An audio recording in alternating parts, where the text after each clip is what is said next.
Pinoy ulam recipe tayo ngayon. Very native talaga ang dating nito. Magsaing ng marami dahil mapapa-underrice ka nito. Magluluto tayo ng ginataang manok na may mga gulay. Halika, samahan niyo ako. At ito na nga, sa kawali naglagay ako ng oil. Mga 1 to 2 tablespoon lang yan. At magigisa tayo ng luya. Igigisa lang nito natin hanggang sa lumabas ang aroma nito.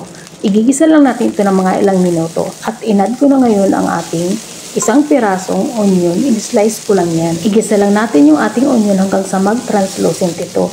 At nag-add na ako dito ng garlic.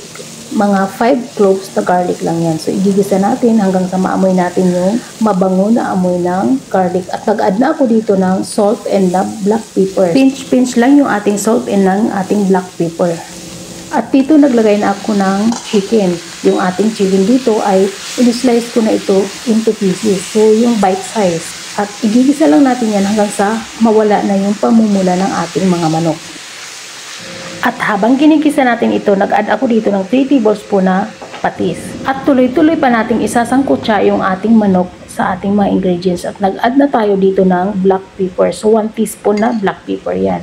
At i-mix ulit natin para mahalo natin ng mabuti yung ating mga ingredients. Habang ginagawa natin ito, shout out nga pala kay Baby Fanny Balinas from Ashland, Wisconsin at kay Hazelyn Pumalo ng Alfonso Lista Ipugao.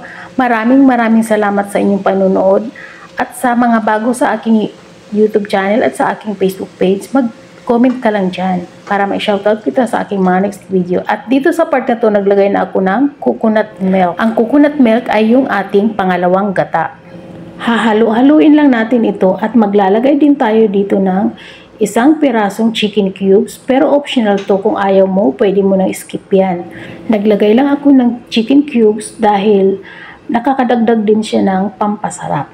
At i-cover lang natin yan hanggang 20 to 30 minutes. Then after 20 minutes at medyo luto na yung ating chicken, naglagay na ako dyan ng papaya. Pero yung chicken natin ay hindi pa talaga yan fully cooked kasi yung papaya ay medyo matagal din maluto. Kaya mga midway ng pagluluto ng chicken, nilagay ko na yung ating papaya. At dito, chinek ko na kung okay na siya. Pero mukhang hindi pa okay dyan at i-cover ulit natin hanggang sa maluto yan. At ito na nga, ito na yung luto na talaga yung ating chicken at yung ating papaya. So, tinitignan ko dyan kung parang nakikita mo naghihiwalay na yung laman sa buto. At naglagay na ako dyan ng talong. At halo-haluin ko muna yung talong at bago ko ininex yung sigarilyas. So, yung sigarilyas masarap yan pag nilagay mo yan sa ginataang manok. At hahaluin lang natin para even yung pagkakaluto ng ating mga gulay at ng ating manok. Yung pagka naluto na ay pantay sila. So, yung sa ibabaw, ilalagay din natin sa ilalim. At i-cover lang natin yan. At ito na nga, halos okay na to.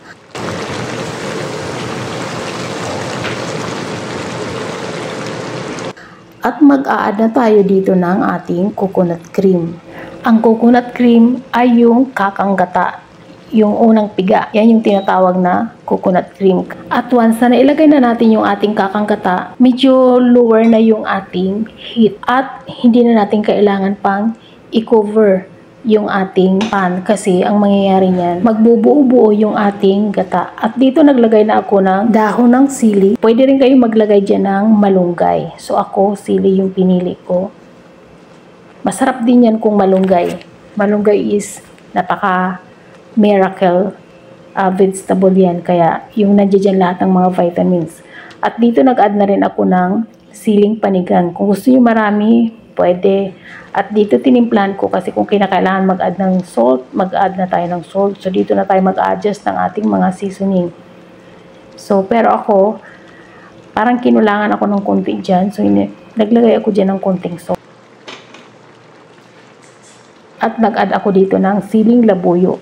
Pwede mong putulin yung siling labuyo para medyo may anghang. Pero ako, pinutol ko yan nung nag-serve na ako.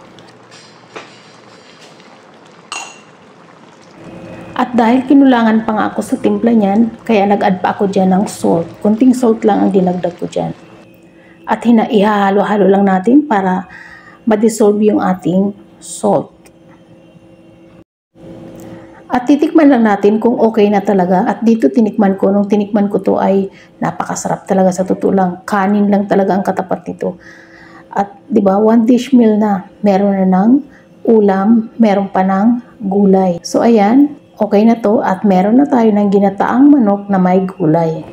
At dito sa part na to, magpi-plating na tayo. So magsiserve na tayo sa ating mga pakakainin na mga bisita or sa ating pamilya. At bago nga pala tayo magtapos, kung ikaw ay bago sa aking channel, please subscribe, pagkaring the bell all para every time na nag-upload ako ay manonotify ka. At paki-follow ko sa aking Facebook page, Hilda Kitchen Vlog.